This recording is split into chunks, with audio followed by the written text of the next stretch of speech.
So the truth comes out. USAID funded Boko Haram. I gotta say, I'm shocked but not surprised. For the last 10 years, I've been all over Nigeria. After the recent video of US congressman that was released as regard the claims of Boko Haram, now some Nigerians came out to say, they said it was a false claim. Some, all right, okay. Another US lawyer who was also, involved in US mission to Nigeria at the time, has come out in this video to confirm what the congressman said. This guy said the truth cannot be hidden forever, that Obama is purely behind Boko Haram. Now, see, this video you're about to watch, this video review that it was not Chibo's guess, it was not Boko Haram that kidnapped Chibo guess. Obama was one that orchestrated, organized everything. Do you understand? In order to unseat Jonathan Goodluck. When I watched this video, I was dumbfounded. Please, as you watch this video, Nigerians, just like it and start sharing it. Thank you. The truth comes out. USAID funded Boko Haram. I gotta say, I'm shocked but not surprised. For the last 10 years, I've been all over Nigeria, from the halls of power to the front lines of genocide to the IDP camps where widows and orphans of massacre live and have been stuck there for 10 years with nothing. I know as a fact, and people there know too, that Barack Obama is the one who started this on purpose. I can prove it.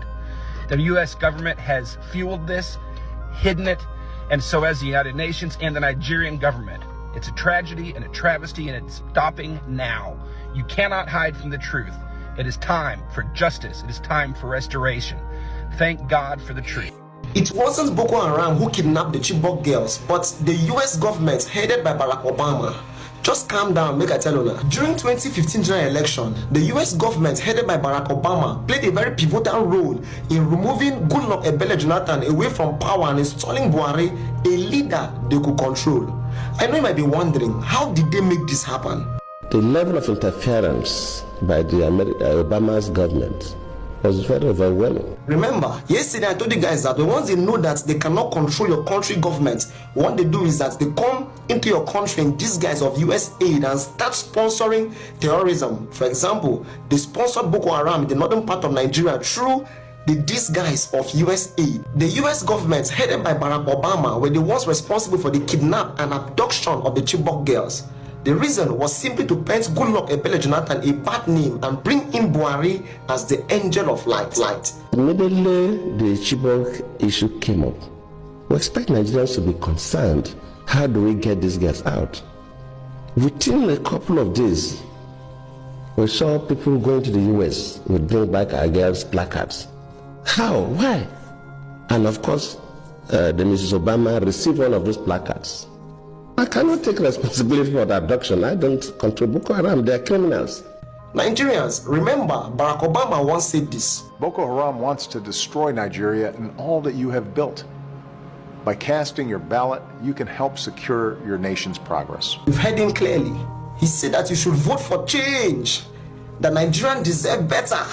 Not a president or a government that will be in power and they'll be kidnapping the Chibok girls that he was responsible for. During that 2015 election, Goodluck Ebele Jonathan talks that they so confused on why the US gets so much interest for that election. Listen to him yourself. Sending that person to Nigeria at the eve of election, after Obama even issued a statement directing Nigerians to vote for the next chapter, that tells you something. And we should not sweep this under the carpet. If a foreign country, whether African country or even America or any other country, interferes with our own elections, we should mention it. What Barack Obama literally did was to use the US aid in sponsoring terrorism and sponsor Boko Haram around the world. They remove and install leaders that they can manipulate in disguise of US aid. Now that Donald Trump has come into power and decided to cut off the US aid, it's now bringing out some hidden truth for the whole world to see.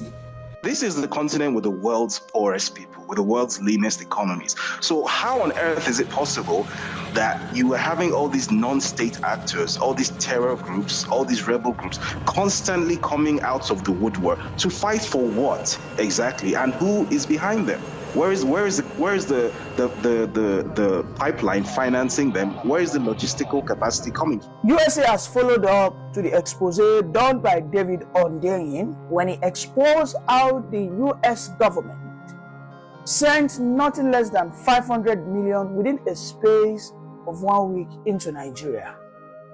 Today, Nigeria is seen as the safe haven for perpetrating corruption, most especially under this APC regime.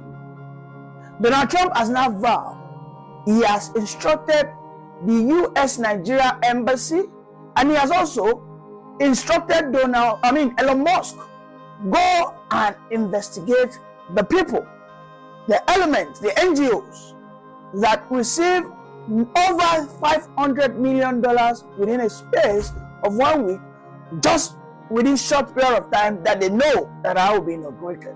Because Donald Trump has the tag as the man of truth, as the man who has dedicated his life to expose all the high-level corruption that is going on across Africa and the rest of the world. The African people must continue to celebrate Donald Trump, because why? Donald Trump has come in as a man that wants African people to understand that they can survive and thrive without the interference of the United States of America. Can you imagine if a Donald Trump was the president, as at when Buhari was still in power? There are two things that wouldn't have happened. First and foremost, an Nnamdi Kanu wouldn't still be incarcerated to today. And secondly, and possibly, a Tinubu who was alleged to have rigged a one-time rigging that brought him into power, he wouldn't have gotten that recognition, which was hastily done by Biden. He wouldn't have gotten that legitimacy by the United States of America. In fact, a Donald Trump could have even questioned that what is going on in Nigeria is not democracy, but what agbadocracy. So today, David Ondeyin came out. This is a man who has been known for investigative journalism. Today, he cannot stay in Nigeria because he is one of the people who sits at the top of search lists for the Tinubu administration.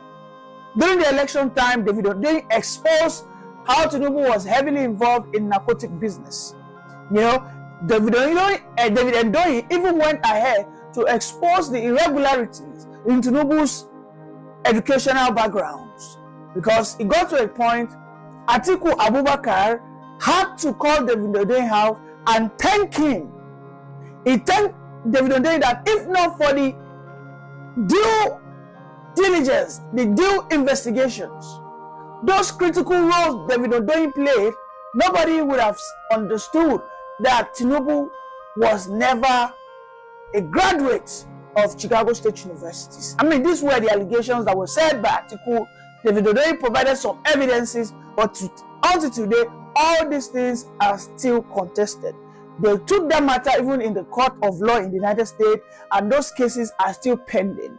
We must begin to appreciate some of our elements. And because Nigeria, we are not practicing democracy where there's no freedom of speech, since the past 2 years, David Ondeyin has not been able to step his feet in Nigeria.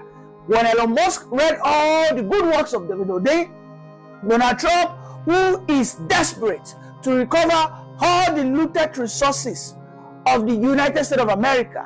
But wait, we must begin to be scared of the Nigerian corrupt politicians. Are you telling me now the Nigerian corrupt politicians are not just looting the Nigerian resources? You are not telling me now the Nigerian politicians are now working hand in hand with some corrupt elements in the Democratic Party in America to loot the American resources? And when they now loot it, they are bringing it back to Nigeria. So they are into an exchange of loot. The Nigerian resource that is looted is taken to America. The American resources that is looted is brought down into Nigeria. What a very fertile relationship. This is why we must thank Donald Trump. And this is why Elon Musk must dig deep. Because at this stage, we need to know those elements behind our current predicament. But we shouldn't look too far. You know, there were allegations that the Buhari regime sponsored the Biden election with $150 million.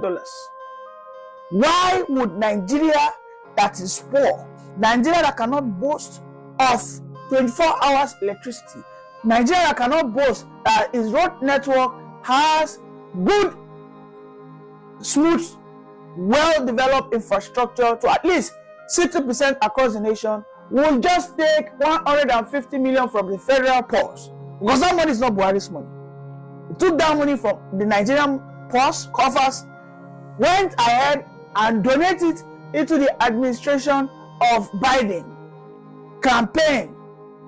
Why were they doing that? It is clear, because they knew that under the Obama regime, they came on board because Obama interfered in the Nigerian election.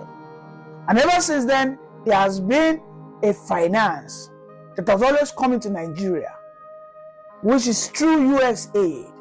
The same US aid that has been fingered to be a major financier of terrorism in the north. This is why we saw the reluctancy of the APC regime, most especially under Buhari, to tackle